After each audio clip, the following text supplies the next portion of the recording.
The question comes from Rohit. Significant question, provided you see how deep it is. It is a question about love. It's a question about love. What is meant by that? What is its relationship to ego? And in between, there is that issue of sexual attraction. Now, what do we know love as? What do we know love as? I ask you, tell me, is love the fulfillment of a physical or mental need? Is love, I am needy, so I approach somebody? Now, this is a task of a beggar. I am feeling insecure or lonely, so I go to somebody. I am in search of somebody, a desperate search. Is that love? No. What I call as the object of my love, I possess it. I say, this is my pen, or my wife, or my bike, or my house, or my career. Is this love? Possession? Possession? Yes? What is love then? What is love then? But makes us feel good. What will make a terrorist feel good? The motive that we took it by which What will make a terrorist feel good? to kill people. What will make a scientist feel good? Our love is like that only. I just asked you, is love, Rohit, when I asked you, is love the fulfillment of a need? You said no. But you feel good only when a need is fulfilled. Aren't you using the other as an object to fulfill your need? Aren't you using the other as an object to fulfill your need? Because you will feel good only when that hole in your heart is filled up. That internal vacuum is filled up. There is something missing. Please, someone come and fill it up. Please, I am so lonely. Can someone come in my life and do something about it? When your teacher says that love in young people is mostly a case of just sexual attraction in which the other is being used as an object, try to appreciate what he might have meant. I ask you, today you feel attracted to the opposite gender when you are, say, 18 or 19. Why didn't the same thing happen with the same intensity at the age of 8 or 9? Sir, it happens. At the age of 8 or 9, why didn't you feel attracted to the opposite gender with the same intensity? Because with physical changes, mental changes. Right. Why won't you feel attracted to the opposite gender with the same intensity at 80 or 90? Right. Sir, you can be attracted to the other gender at any only. We are not at this age. imagining. We are not. No. Why only this age? That's the question. Yeah, we are attracted to it, but to love someone out of the question. That's my question. Yeah. Why do your love affairs happen only in a particular age? That's what I'm asking you. You have to tell me. Sir, that's a wrong name given to the attraction. I'm not giving any name. I'm asking you, why do your love affairs happen only at a particular age? It's meant to. Who has meant it to be? Some master? No. It's the age. Rohit, be honest. Sir, I am. Why do your love affairs happen only in a particular age bracket? Sir, because it's the age. Somebody looks very good by approach or talks. You look very good. Will a 3-year-old boy fall for you? I'm hearing about these things. He won't. Can we be just direct and honest about it? Why do these things happen only in a particular age? Simple, right? Because your body starts secreting these chemicals only in a particular age. Now answer a few questions. Did you ask your body to secrete these chemicals? No. You remain the same. If those chemicals are taken away from your body, all attraction will go away. All love will go away. No sir, the love won't go away, only the attraction will. Do you know of love as anything separate from that attraction? And if yes, tell me what it is. Sir, when someone's attracted to someone and they are in a relationship, they develop love with each other. What is that love? Tell me about that. Sir, the space that's left, there's some space that's left inside us. To fill that space. Space, which space are you talking The about? vacuum in love. You tell me about it. Sir, Even if I tell you, the question is to you. I'm asking you. I don't think that I have had ever attention to realize what exactly. Right. Now that We are looking at, you see, we may not have experienced love.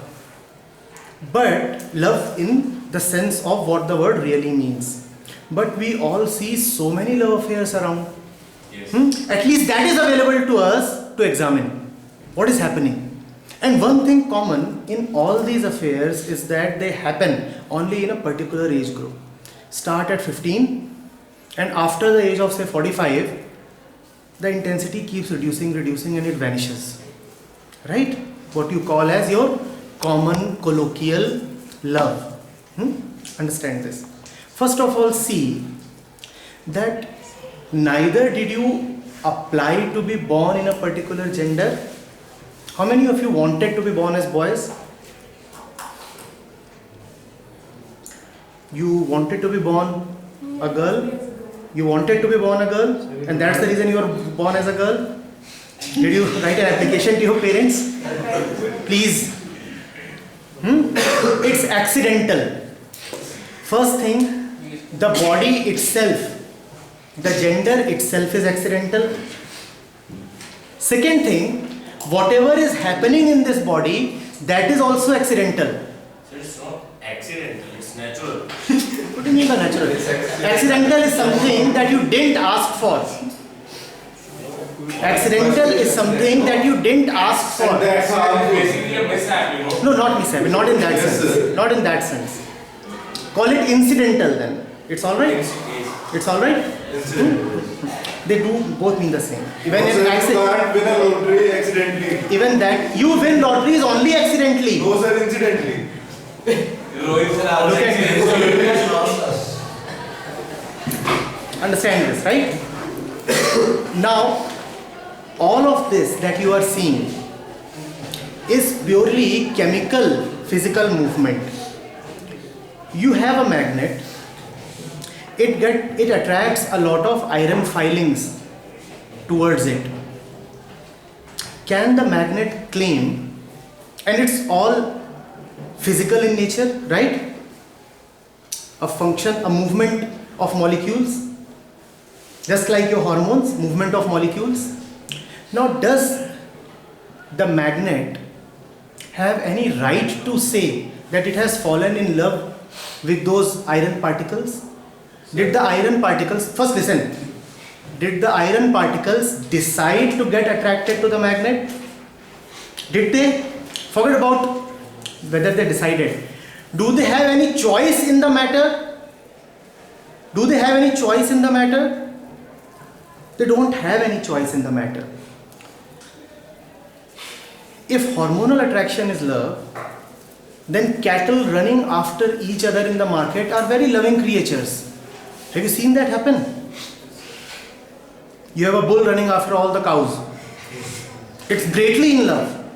It's greatly in love. When you will look at the world around, But a cow is in love with his with the when you will look at the world around and you find that this is what happens, that our love is so much body bound and time bound you clearly realize that this is nothing but chemicals at play. Those chemicals are taken away my body, my love would wither down.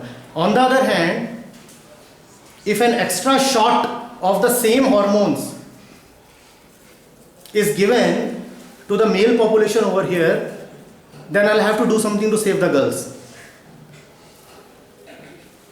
You will become very, very, very loving. You will become extremely loving. No, don't hide your face in embarrassment. That's what it is. That's what it is. The physical aspect. Then there is the mental aspect. Then there is the mental aspect. Since childhood, you have been fed on images of couples going together, of the family system, and this thing and that thing. And it has taken a great space in your mind. The idea has been made to go deep into your mind that my life is not complete till the time I have a companion of the other gender. And all of this is directly ego because all of it is external. All of it is external. All of this is a part of your ego. That external influence acting upon you. All these movie songs that you have been hearing, all the weddings that you have been attending, all the tales that you have been hearing of, all these things that you keep seeing going around, and you think this must be what it is, and you cannot be blamed for it. At least till a certain age, nobody can be blamed for it, because you are so small and helpless and dependent. What can you do? Even if somebody exploits you, you can't do much. That is all right till the age your brain is not fully developed. That is all right till a particular age, say 12 or 13, the age of ripeness, the age of puberty. But after that, you must be your own man. After that age, you must be your own man. Then you cannot remain a slave to what the world and society and the body have been telling you. It's okay to be dependent at the age of 8 or 10, but it is not okay to be dependent at your age, 18 or 20. Not at all okay. Getting it? Yes?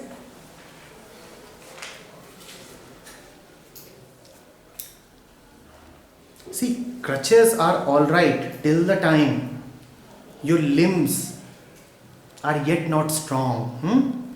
But what about a man who keeps on wearing a plaster even after his hand has healed?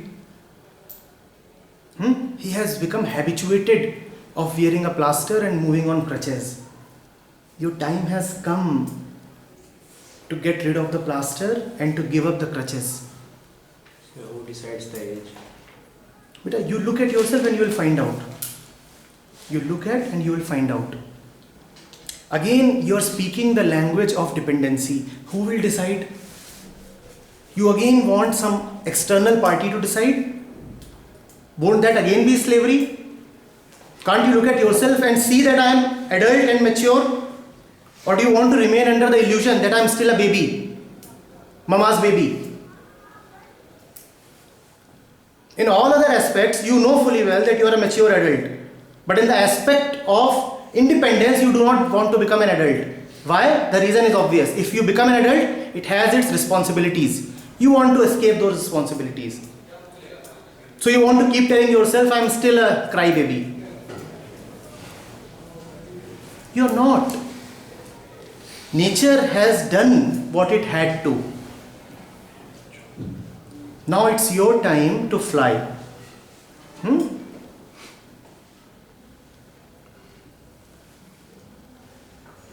Why is it so scary? This should be good news, right?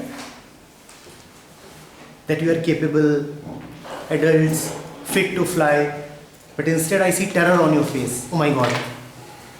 My cage will be taken away. He's telling us that we can fly.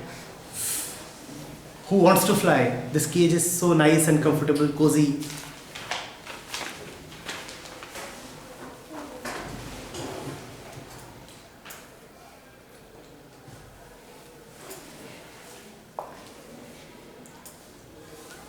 You want to be bonsais? You know what bonsais are?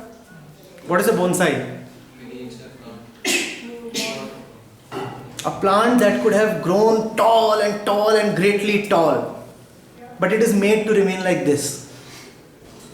You want to be like that? Yes? Dwarfs? You know what a dwarf is? Want to remain that? Someone who could have grown really, but remains this much. Who had all the potential, but was so afraid that he never realized his potential. Are you so afraid? No?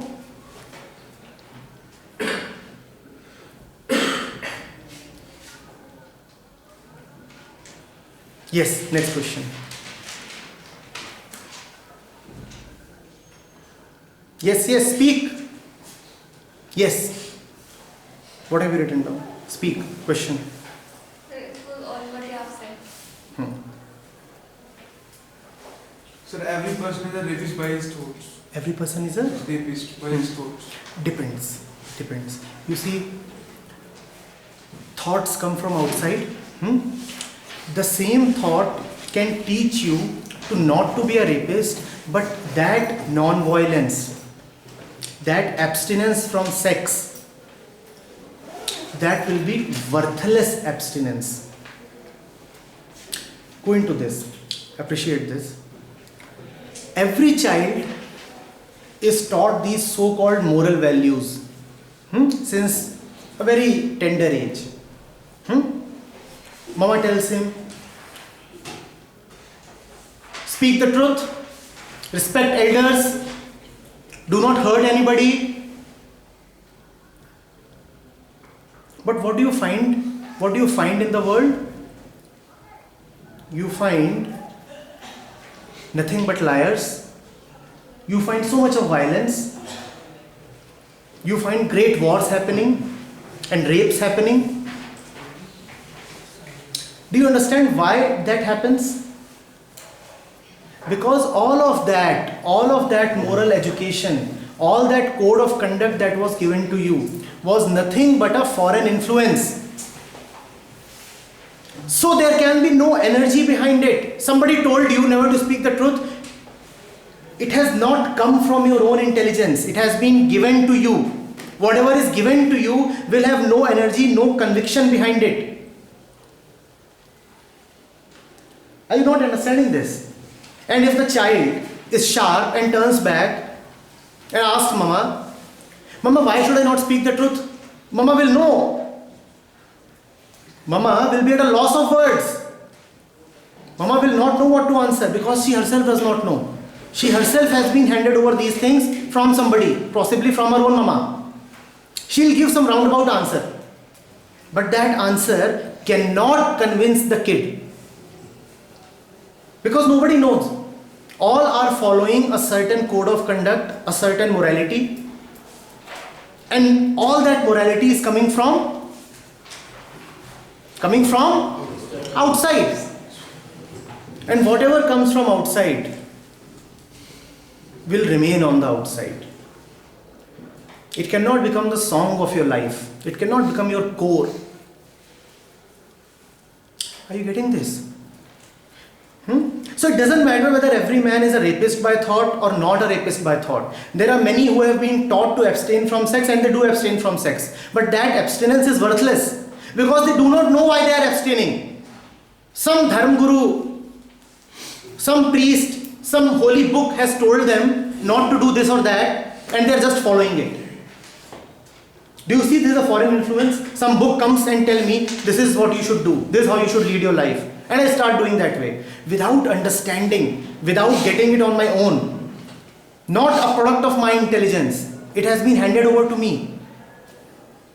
It has been handed over to me. I do not really know why I must live this way. Do you want to live a life like that? Somebody tells you what to do, what to study, what kind of career to have, what kind of goals, what kind of girl or boy to choose. Is anything a product of your intelligence? Is any of that something that you have really known for yourself, by yourself? You can know. You have all the potential. You surely can know. But you will not know till the time the enemies of attention are not taken care of. Getting it? Yes? Yes. See, all these thoughts that you are talking of, what's your name? Kuldeep. Kuldeep, all these thoughts that you are talking of, they all come from outside. There is no thought of your own. There is never any thought of your own. All thoughts come from outside. All thoughts come from outside and from the past. And from the past.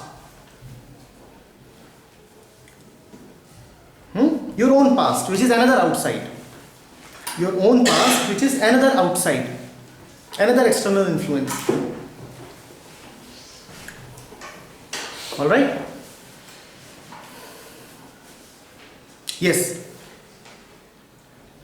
So can you have control of this problem? Can we have? Control. But can you control something that you do not understand? So if you can't control this thought, then I am asking you a point blank question. Can you control something that you do not understand? A monkey comes into this room. Can he control this projector? He can destroy it, but can he control it? Can he control it? Can a monkey control a computer system? Can you control a medical equipment that you do not understand? Can you control? To control anything, you have to first understand it. Do you understand what thought is? And it's easy to understand, not at all difficult. Not at all difficult.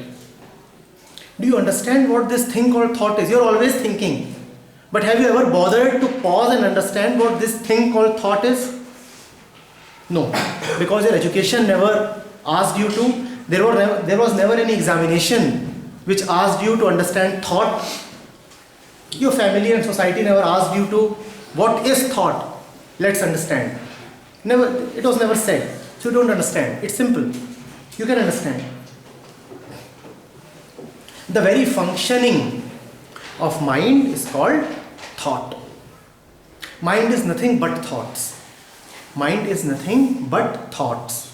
And we also said that mind is nothing but foreign influences. So combine these two statements and what do you get?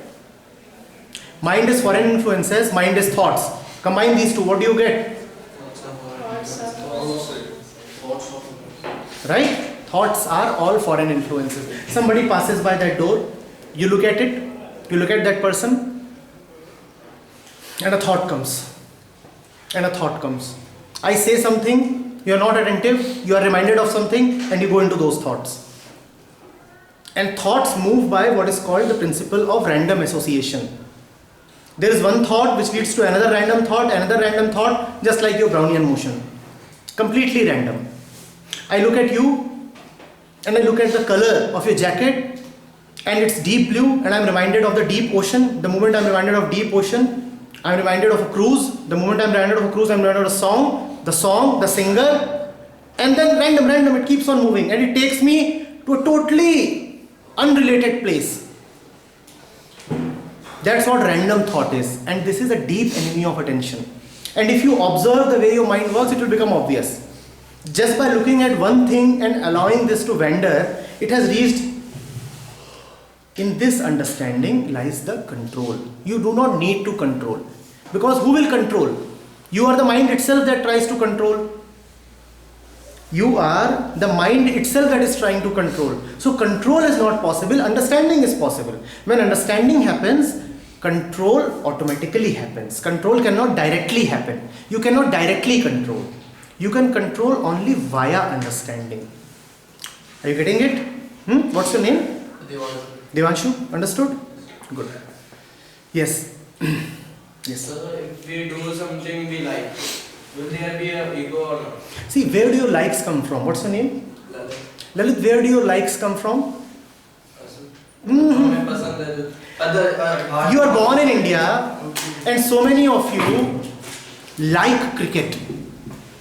Yes, sir. Cricket. Born in Brazil, what do they like? Do you see where likes come from? Where do your likes come from? External. Your likes are not yours. What to do? What to do?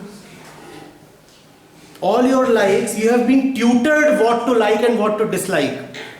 A Hindu greatly likes the sound of the temple bell and he greatly dislikes the sound of the azan.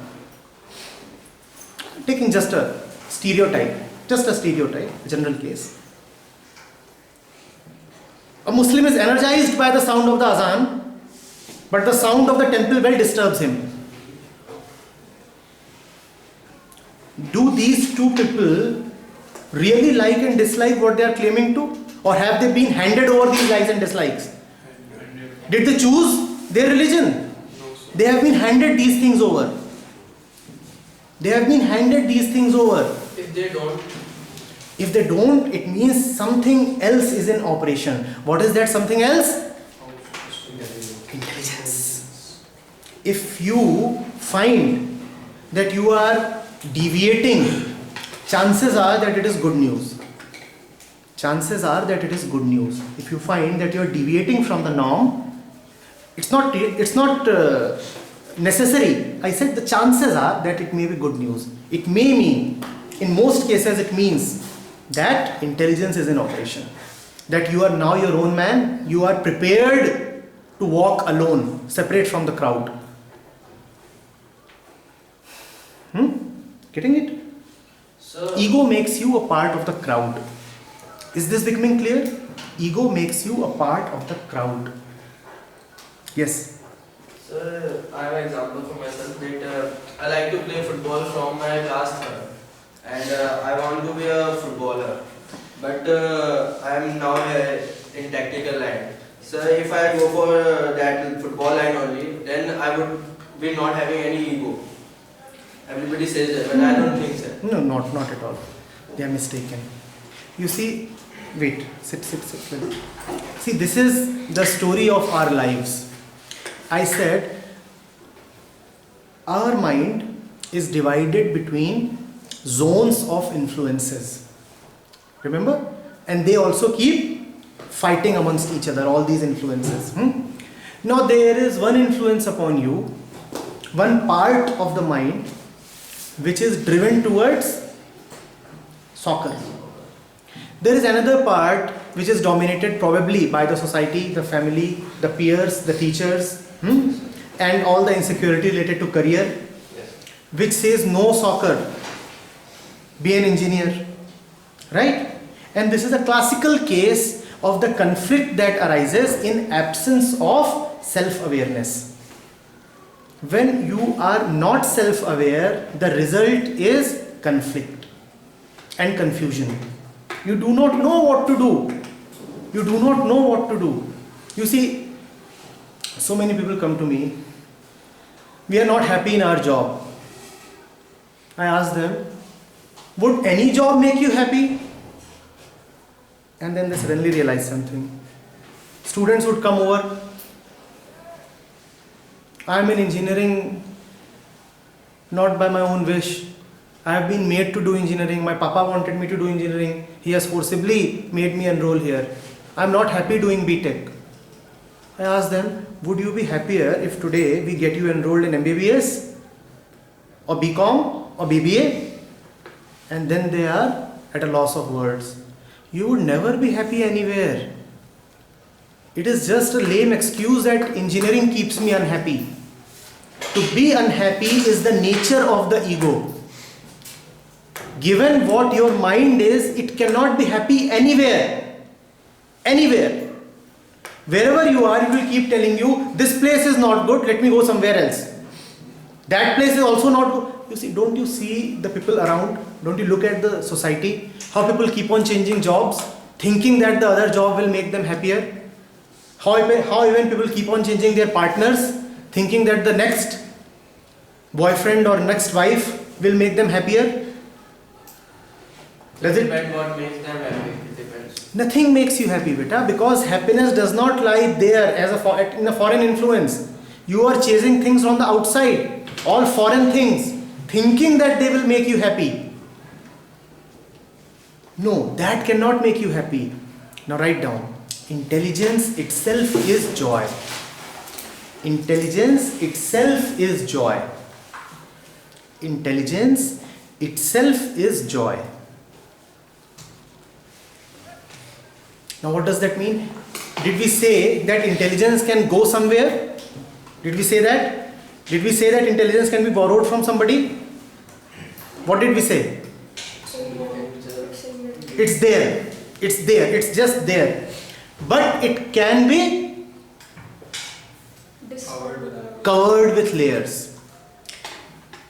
Intelligence is joy. Now combine these two statements. Intelligence can be covered with layers. Intelligence is joy. Combine these two. Joy can be covered with layers, but nevertheless it remains within, just as intelligence remains within. Joy cannot be sought from the outside, because you are already joyful. It's just that you do not know. You are hunting for joy. You are hunting for joy in the shopping mall, in your marks, in your career, in money, in your girlfriend. You hunt for joy at these places, not realizing that it is within. It's just been covered. Covered with what? With all these externalities. Remove them and you will find there is this faint joy which is already there. And you will just smile. And you will just smile. All this restlessness that we feel, that cannot be taken care of by pursuing this or that. That cannot be taken care of. Not getting it? Not understanding? Somewhat? The rest of it you will have to understand yourself. Because it's about you. It's about each one of us. And we'll have to do the work ourselves. We'll have to do the work ourselves. These notes, the handouts, they can only be pointers. But a pointer is not the destination. The destination is within you, where only you can reach. No book can act like a crutch and make you reach there. The book can at best be of some help. That help is important but not complete. Whatever I am saying is just a pointer. The rest of the work you have to do within yourself. You have to find out. This is not history or geography or Cauchy's theorem, which Cauchy gave, your teacher wrote, and you absorbed. This is not like that. You have to work yourself. The lab is within, the proof is within, the understanding is within. Otherwise, you know what will happen. Let me just tell you. This course will bypass you.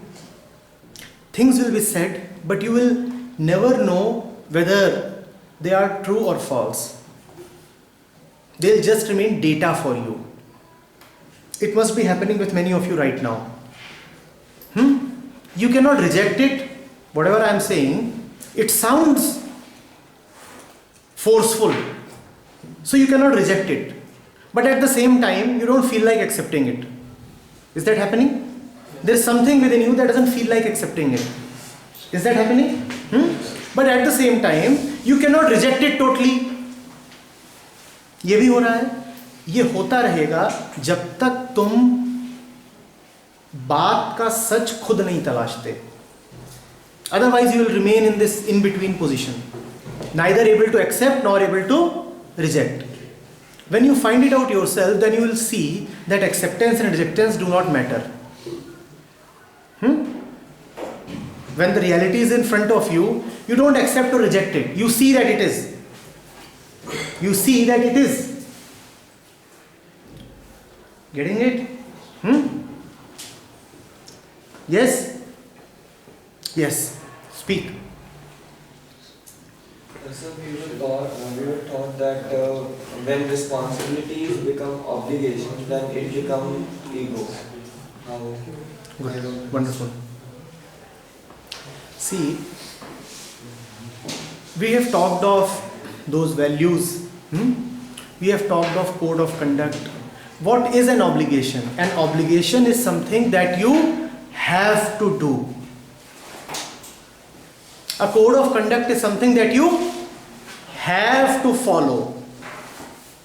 So it is a bondage. It is an imposition upon you. You don't have a choice in this regard. You don't have a choice in this regard. Now, I have been taught that as a son, I have to do all these things. As a student, I have to do all these things. Let's pick these two up. If I really care for my parents, do I need to be taught what to do for them? Or will things happen out of my love? When you love someone, do you need a third party to come and tell you how to behave and what to do for that person? Yes, and is there a limit to that responsibility? Do you say that, this much I was supposed to do? I was told to do this much. This is my obligation. I won't do any more. Do you say that? Do you say that? You don't say that, right? Because then your action is coming from your love. But what happens when actions come from these obligations? Then there is no force behind them. You are doing them just because you have to do them. You attend classes because you have to attend classes. You write exams because you have to write exams. Consider another case. A fellow has fallen in love with a particular subject. Now, will he study because he has to study? Why will he study? You want to He has interest in it. That becomes life for him. He finds that when he is studying, he is another one. There is energy, there is joy, there is vigor. There is no obligation. There is no obligation. But our lives are so poor. What's your name? Ronak. Ronak, our lives are so devoid of Ronak that we only know obligation. We only know duties. We only know duties.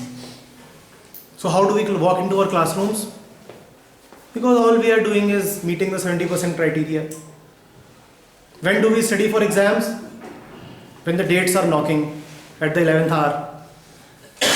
And our life remains dull, boring.